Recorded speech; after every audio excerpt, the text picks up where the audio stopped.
Dennis Weaver here from Friday Night Thunder for the District 8 preview as the postseason begins in Tennessee high school football. 4 of the District 8 teams qualified for the playoffs, including wildcard qualifier Lawrence County.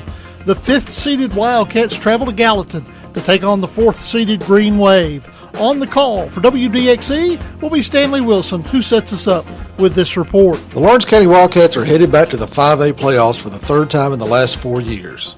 The Wildcats will have to get their offense going if they want to continue to go far in the playoffs this year. The offense has only scored 9 points in their last 2 games, which resulted in losses.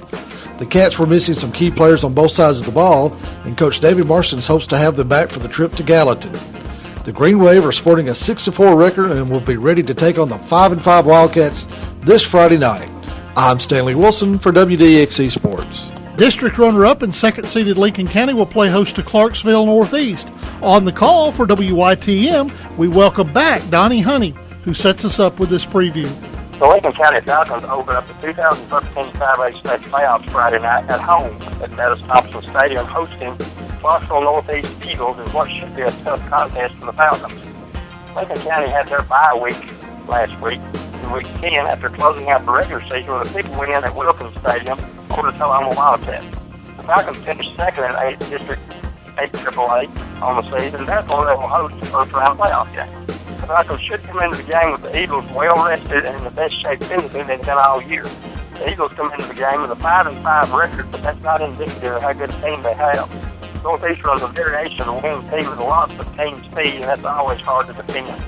The Eagles have played a tough schedule, playing number 1 Henry County tough before finally losing the game 32-28. So the Falcons will have their hands full Friday night.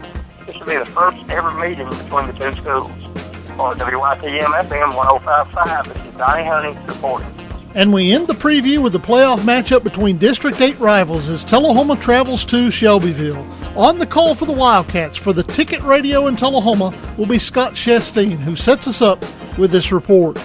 After surviving a brutal coffee pot game with a touchdown in the final minute to finish with a .500 record, the Tullahoma Wildcats will now take on one of the hottest teams in the state when they travel to Shelbyville for the opening round of the playoffs. The Cats went to Bedford County and beat the Golden Eagles 36-33 in Week 2, but since then Shelbyville's been rolling. The Eagles have scored 40 points or more in 5 consecutive games. The Tullahoma offense has struggled with only 1 touchdown in its previous 8 quarters. Tullahoma at Shelbyville tonight at 7. For Sports Radio The Ticket, I'm Scott Shastine. And on the call for the District 8 regular season champion and the number 1 seed Eagles, for WLIJ Jacks Radio, it's Rusty Reed who sets us up with this report. This past Friday night, the Shelbyville Central High School Golden Eagles laid claim to something that has eluded them for the past 17 years, and that's a district championship, with a huge win over the Wildcats of Lawrence County. So that puts Shelbyville as the number 1 seed in Quad 3 in the TSSAA State Football Playoffs. Shelbyville gets the honor to host first-round opponent Tullahoma tonight. Tullahoma, that lone blemish on the Golden Eagle district record that lost earlier in the season. Tonight, a chance for redemption and the opportunity to move forward in the state playoffs. It's Shelbyville, Tullahoma. Kickoff set for 7 o'clock at Eagle Stadium. Reporting for the District 8 AAA preview, I'm Rusty Reed with WLIJ. This is Jacks Radio. That does it for the District 8 Roundup. I'm Dennis Weaver of Friday Night Thunder.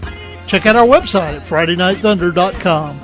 There you can find links to our YouTube, Twitter, and Facebook pages, along with a link to our live scoreboard.